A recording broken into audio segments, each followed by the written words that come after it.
ভালো আছো তো বন্ধুরা? আমি আবার এসে গেছি আমার উপন্যাস যে রাতে মোর দুয়ারগুলি ভাঙল ঝড়ে এর পরবর্তী কিছু অংশ পড়ে শোনানোর জন্য। আমরা বাড়ি পৌঁছে দেখি রিক আর অনিমেষ কাকু ড্রয়িং রুমে বসে চা খাচ্ছেন।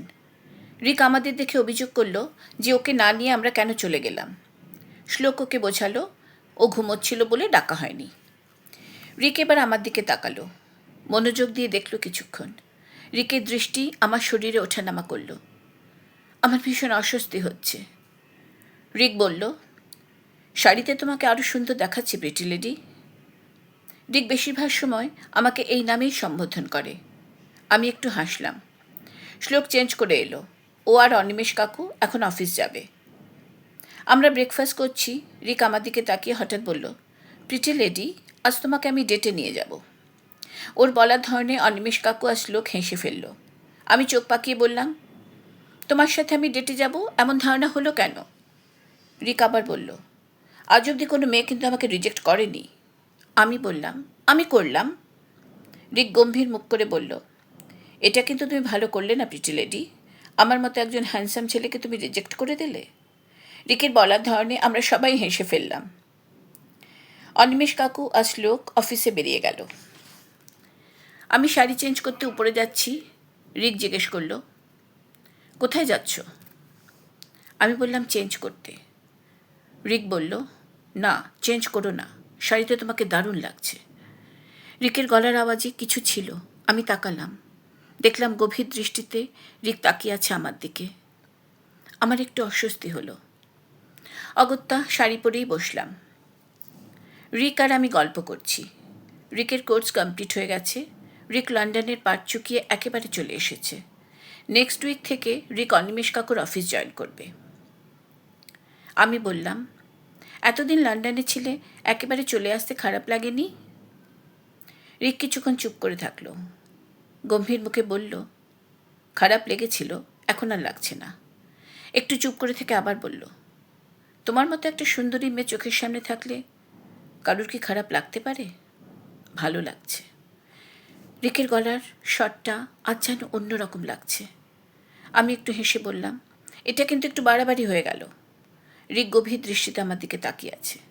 আমার অস্বস্তি বাড়ছে। রিক আবার গম্ভীর স্বরে বলল, বাট আই অনেস্টলি মিন ইট। রিকের গলার আওয়াজ, চোখের চাউনি আজ একদম অন্যরকম। আমার বুকের ভিতর কেমন যেন একটা অজানা ভয় দানা বাঁধছে। রিক হঠাৎ উঠে দাঁড়ালো, বলল, আরাধনা, জাস্ট 15 মিনিটস, আমি আসছি। ও উপরে চলে গেল। আমি বসে আছি। আমার কেন যেন কিছু ভালো লাগছে না। 15 মিনিটের মধ্যে রিক রেডি হয়ে নিচে নেমে এলো। কোট, প্যান্ট, টাইতে রিককে দারুণ হ্যান্ডসাম লাগছে। রিক আমার দিকে এগিয়ে এলো, আমার দিকে হাতটা বাড়িয়ে দিয়ে বলল, এসো। আমি জিজ্ঞেস করলাম, কোথায়? রিক আমার হাতটা ধরে সোফা থেকে ওঠালো। কোনো উত্তর না দিয়ে আমার হাতটা ধরে ঘর থেকে বেরিয়ে গাড়ির দিকে এগিয়ে গেল। গাড়ির দরজাটা খুলে আমাকে বলল, বসো। আমি বসলাম। রিক ড্রাইভিং সিটে এসে বসল। নিমেষের মধ্যে গাড়ি দুরন্ত গতিতে আমাদের গেট দিয়ে বেরিয়ে গেল। রিক খুব জোরে গাড়ি চালায়। রিকের ব্যবহারটা আজ অন্য রকম। আমার খুব আনইজি লাগছে। আমি অস্বস্তি আর ভয় নিয়ে জিজ্ঞেস করলাম, আমরা কোথায় যাচ্ছি রিক? রিক আমার দিকে তাকিয়ে হেসে বলল, এখনও সেই ছেলেবেলার মতো কথায় কথায় ভয় পেয়ে যাও, তাই না? একটু হেসে বলল, ভয় নেই, তোমাকে ইলোপ করে নিয়ে যাচ্ছি না। পূর্ণ দৃষ্টিতে তাকালো আমার দিকে। তারপর আবার সামনের দিকে তাকিয়ে ড্রাইভ করতে করতে বলল, but the idea was not at all bad. আমি জিজ্ঞাসু দৃষ্টিতে তাকালাম রিকের দিকে। জিজ্ঞেস করলাম, কোন আইডিয়াটা? রিক খুব জোরে হেসে উঠল, বলে, তোমার মতো একটা সুন্দরী মেয়েকে ইলোপ করে নিয়ে যাওয়ার আইডিয়াটা মোটেই খারাপ ছিল না। আমি চোখ পাকিয়ে তাকালাম রিকের দিকে। আমার চোখের দিকে তাকিয়ে হেসে বলল, খুব খিদে পেয়েছে, তোমাকে নিয়ে লাঞ্চে যাচ্ছি প্রিটি লেডি।